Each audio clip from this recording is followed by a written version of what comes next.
The weight loss lie nobody's talking about. Hi, folks, this is Charlie Fuller, and I'm going to say something that might rattle a few cages. And I don't buy for a second that more gym time is the answer to your weight problem. Now, I've been walking in and out of gyms for the better part of 40 years. And let me tell you what I've seen. I've seen the same faces, the same bodies, year after year, sweating, grinding, running, and lifting, and still carrying the same extra 40 pounds they walked in with 3 years ago. Now, not because they're not working hard enough, but because the moment they leave the gym, they're eating it all back, and then some maybe. Our eating habits, and cravings seem to dictate what we eat. We develop habits so we don't have to think about what we eat. And we get a craving and unconsciously reach for something from the pantry or maybe a McDonald's burger. Now we need to develop a pattern interrupter and start thinking about what we're putting into our cake hole. Or better yet, when you go to the store next time, pick up some fruits and nuts to grab for your pick-me-up. Now, since most of my audience is seniors, I would emphasize one priority above all else. Eat enough protein to preserve muscle. Eat fruits and vegetables daily. Limit ultra-processed foods and sugary drinks. Stay physically active and maintain a healthy body weight. Now, healthy seniors have demonstrated something many younger people haven't learned yet. Long-term health is built more by consistent daily habits, like a regular cycling routine, than chasing the latest diet trends.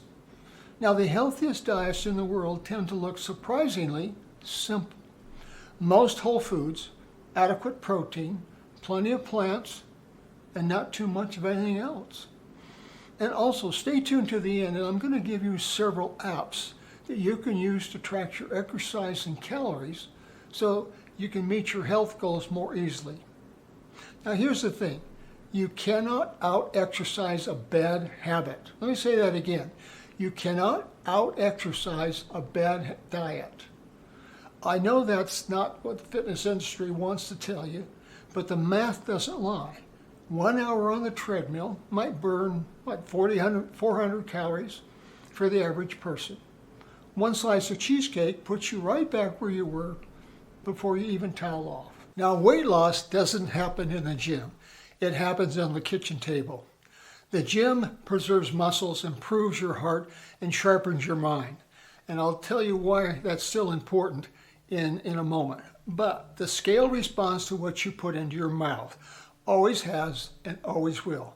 Now, I can remember a book by Adele Davis named You Are What You Eat.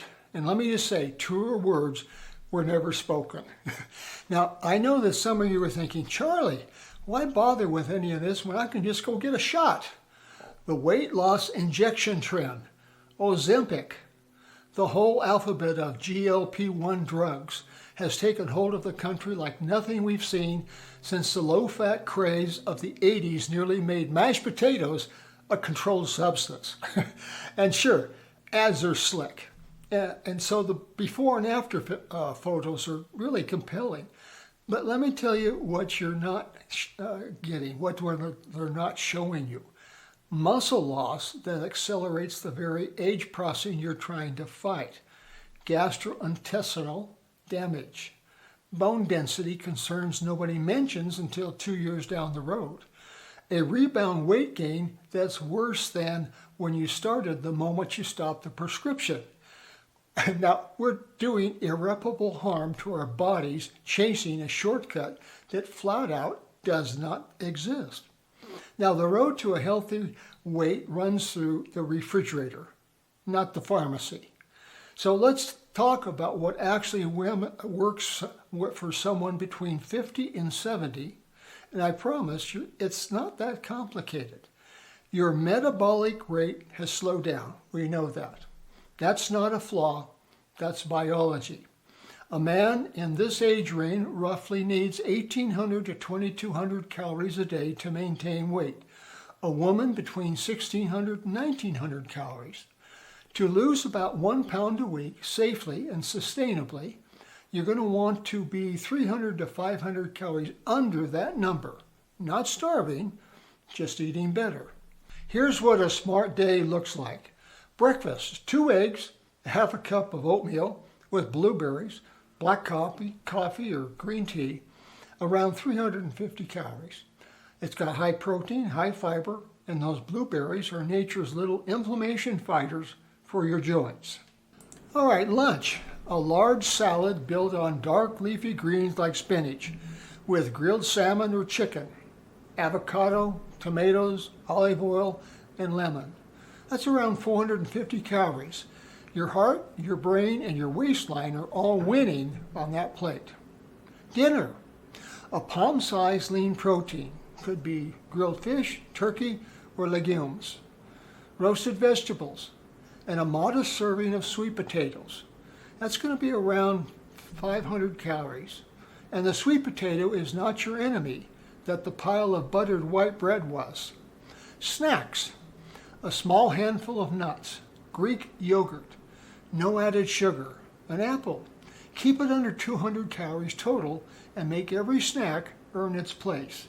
That puts you right about 1,500 calories in a clean deficit, eating real food, never going to bed hungry.